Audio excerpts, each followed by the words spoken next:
cette charge violente contre la DGSE, c'est-à-dire qu'on a compris qu'à la présidence algérienne, on a attaqué plus le Quai d'Orsay et la DGSE et on a ménagé un peu Emmanuel Macron, alors que c'est Emmanuel Macron en personne qui a tout fait pour exfiltrer, je mets ça, j'utilise un terme des autorités algériennes, pour faire rapatrier en France Amir Abouraoui. Et la présidence algérienne ne croit pas à ça, justement. La présidence algérienne, elle est persuadée que c'est la DGSE. La DGSE, il faut savoir qu'elle est dirigée par Bernard Émilly, ex-ambassadeur de France à Alger entre 2014 et 2017. Et effectivement, Bernard Émilly n'est pas très bien vu à Alger, parce lors du plus fort de la crise franco-algérienne de 2020 et de 2021, avec la série de rappels d'ambassadeurs, de malentendus et de tensions, et il était perçu comme l'un des éléments les plus anti-algériens. Il avait toujours refusé de coopérer avec le régime algérien. Il aurait, en tout cas d'après Alger, un regard très critique sur le régime algérien. Il serait, dans l'entourage de Macron, parmi les éléments les plus durs à l'égard d'Alger. Donc pour eux, c'est pas Macron qui a décidé. Pour eux, ils veulent ménager Macron parce qu'ils ont besoin d'Emmanuel Macron. Ils ont besoin de cette réconciliation. Il faut savoir que la France d'Emmanuel Macron, c'est le seul partenaire politique majeur en ce moment de l'Algérie. On a l'État algérien, le régime algérien n'a plus d'amis.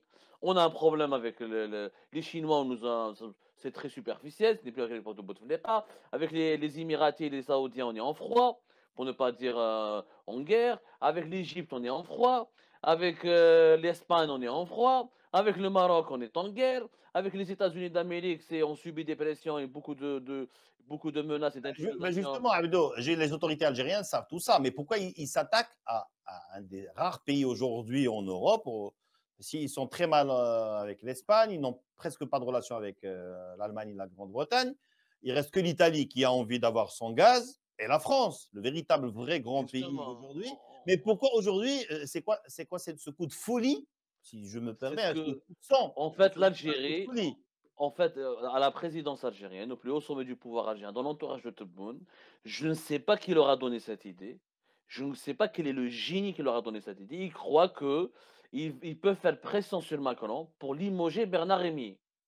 Pour eux, le problème, c'est Bernard Rémier et la DGSE. Donc, Pour, l'Algérie demande la tête de Bernard Régnier. C'est ça, aujourd'hui, exact, ce que tu dis, hein, exact, ça, c'est une exactement. exclusivité quand même.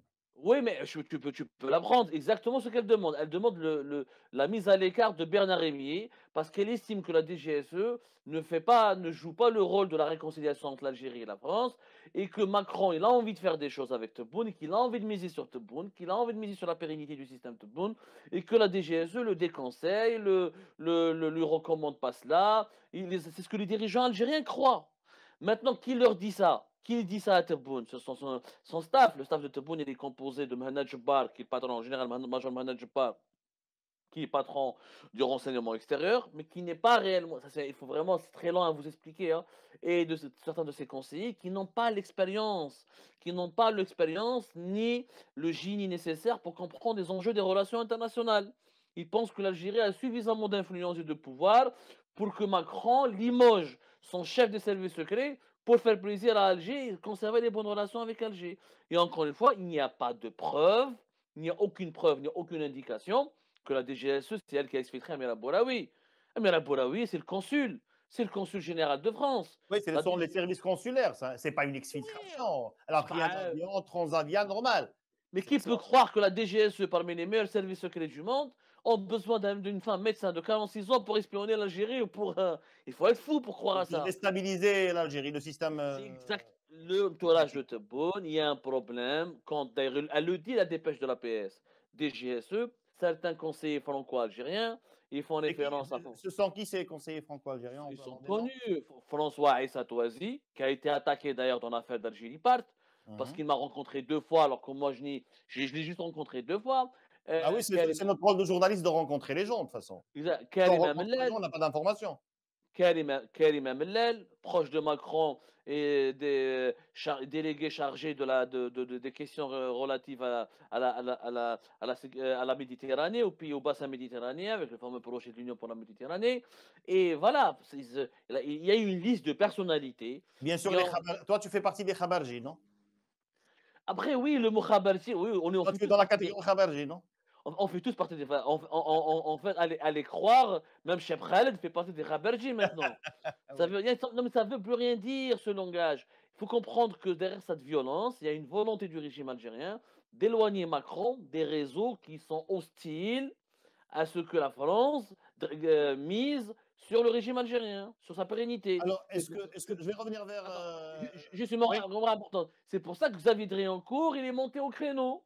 Xavier Driancourt, il est en train Radio Sud. Oui, c'est une. donc, Sud voilà, Radio. l'ancien ambassadeur d'Algérie, qui a été 2 fois ambassadeur de France en Algérie, 2008-2012 et 2017-2020, il est monté au créneau pour dire à Macron, il faut arrêter de déconner, tu peux pas miser sur des gens pareils. Ils veulent non seulement prendre le pouvoir en Algérie, mais manipuler la France, alors que le régime algérien n'est pas stable. Je veux dire que on a du mal à miser sur lui parce qu'on n'a pas personne n'est convaincu qu'il peut Oui, mais garantir sa si propre stabilité. je peux lui poser Oui, une bien question, sûr, bien si je sûr. peux te poser une question, Abdou, concernant ce point-là, concernant l'ancien ambassadeur de France en Driancourt. Algérie, Driancourt, ben, lui, il est intervenu quand même sur Sud Radio quelques jours avant l'éclatement de l'affaire de Mme Amira Bouraoui. Mais il y a certains en France qui disent qu'en fait, lui, il représente un petit peu, que ce soit lui ou d'ailleurs cette radio, la voix où ils auraient des sympathies avec les gens qui sont les nostalgiques de l'Algérie française. Donc, tu vois un petit peu, peut-être c'est à partir de là qu'en Algérie, on réagit mal, non? Je ne sais pas, je te pose la question.